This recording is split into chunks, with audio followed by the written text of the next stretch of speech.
Hey everybody, how's it going? Brbteabreak here with a first impression of Particulars, a game which just got released on early access on Steam. Now Particulars is a very unique game. It's a combination of intense arcade action with a couple of puzzle elements and gameplay. And it's set in the subatomic universe, which is, so if you're a science fan, this game instantly gains some brownie points. So I'm doing something a little bit different today. Usually I play a game live while doing my first impression, but for a game like Particulars, I thought it was more suitable to play the game completely and then give you my thoughts in post, allowing me to give you a better explanation of what is going on and what the game's all about.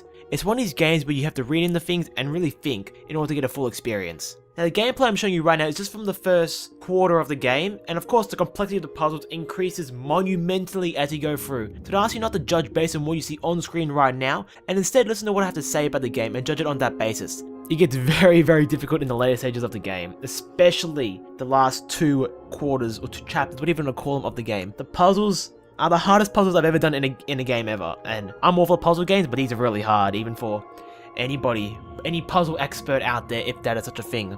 Now Particulars is made by SeeThrough Studios and published by Surprise Attack, both from Australia, and actually I saw them both at PAX Australia a couple of months back, and this was definitely one of the standout games, and I've been tracking it ever since then. So what do you do in Particulars? You're a quark, you're a single quark, and you go through the story, and the puzzles directly relate to the emotions and the situations experienced by a main character, in this case Allison. Now usually in these puzzle style games, you spend all your time just trying to figure out, okay, this block goes here, this goes there, and that's how I finish the puzzle. Not the case in Particulars. Half the time you spend trying to solve the puzzle, trying to work out how this puzzle actually, how are we going to do this? And you spend the other 50% executing the puzzle. This is because the game really requires a lot of precision and skill, and a little tiny bit of luck due to the physics mechanics of the game. It doesn't matter if you know you need to get this electron over here from A to B, and then I need to push it from B to C using, a certain ability. You have to try and perform that in a very short window of time, and it can be quite exhilarating when you've got this massive plan sorted out, you've done it half a dozen times, and you finally get it to work. And the way you've chosen to do the puzzle may not be the intended way, or the most efficient way, but it's your way. And having multiple options to do these puzzles in a physics-based game is really good. It's the same feeling you get when you play a cooperative game with friends. You work with your friends, you try and get everything to click together, and that moment happens and you win. You play for that moment, and you achieve that moment in Particulars in a solo context. Now one of the big things of Particulars is, as you are a single quark, you feel very futile. You're tiny. If you think logically for a second how small a quark is, you can't see it. It's it's smaller than like an atom and all that stuff.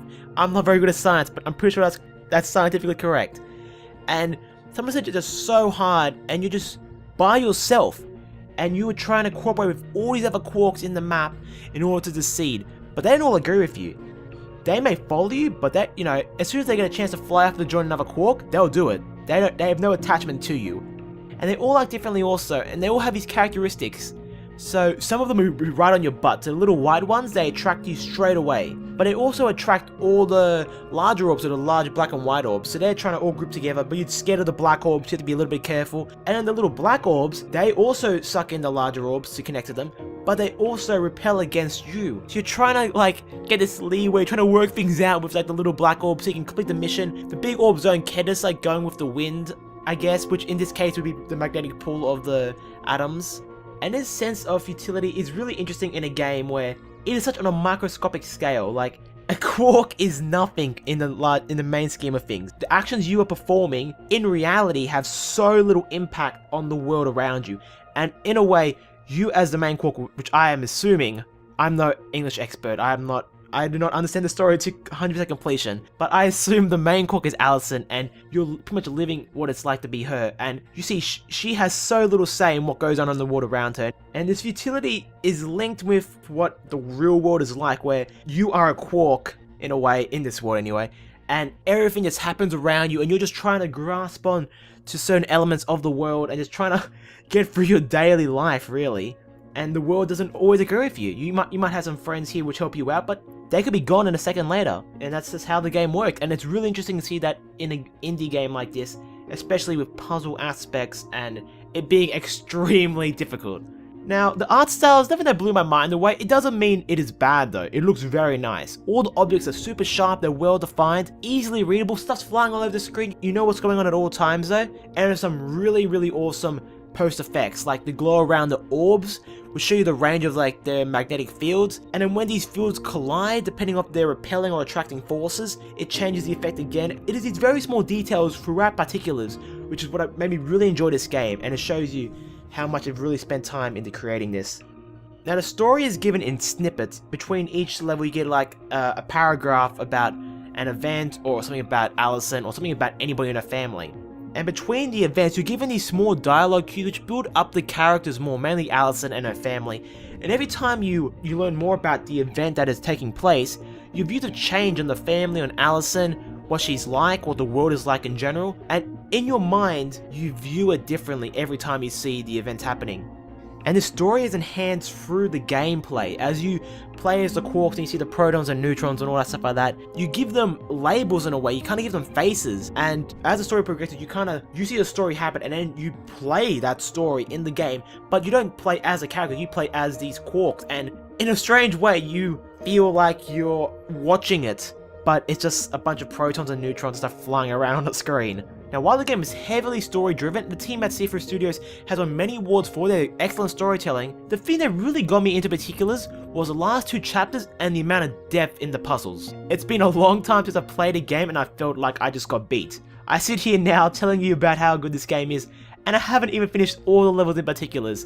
And it's not because I felt cheated, not because of some gimmicky game mechanic.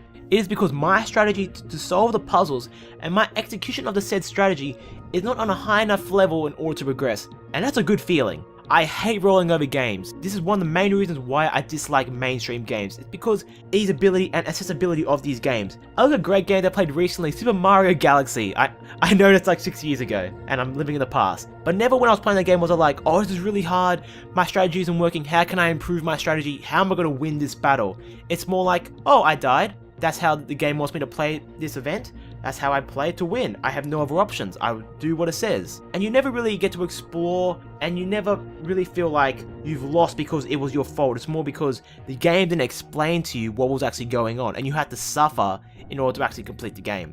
And the only issue I have with the game is it relies heavily on its very fancy script writing. If you're an English expert, you did your HSC, you got a 90 something in English, great, you love this game, you'll get all the little things, metaphors and whatnot throughout the story. But someone like myself, I have to pay full attention to this game, I have to read every bit of text twice, and even then a lot of the hidden messages I still miss. Now that's a really nitpicky thing there, because lots of other great games do it also. Bastion is a great example, where it relies an awful amount on the spoken word in order to communicate exactly what is going on and help you get immersed into the amazing world of Bastion. Though it's not as bad in Particulars, because the canvas in which the game is displayed on in Particulars to display the story is much more limited, and in that sense they've done it very well. Now of course, because it's an early access game, it isn't complete, and there are slight hiccups here and there, such as at the end of levels you get a slight bit of lag, no voice acting in the later sections, and when these things get added to the game, it will make it that much better, especially voice acting, which is really key in the early acts to get you immersed into the story. But hey, it runs at a very smooth 60 FPS even on my dodgy computer. It feels very responsive, has lots of resolution options. You can play it in window mode, has sliders for different audios if you want to hear voice acting, if you want to hear more music. The only thing they could add that isn't in the game right now is window borderless mode. But that's only as someone who uses multiple screens and it's annoying tabbing out all the time. And this game won't be for everybody, as you probably can tell by now. That's a good thing. If you try to please everyone, you're going to end up pleasing nobody. And this is what I feel indie gaming is all about. You find these small niche audiences, and you please these audiences, and you make great games for people who love the style of game you are willing to create.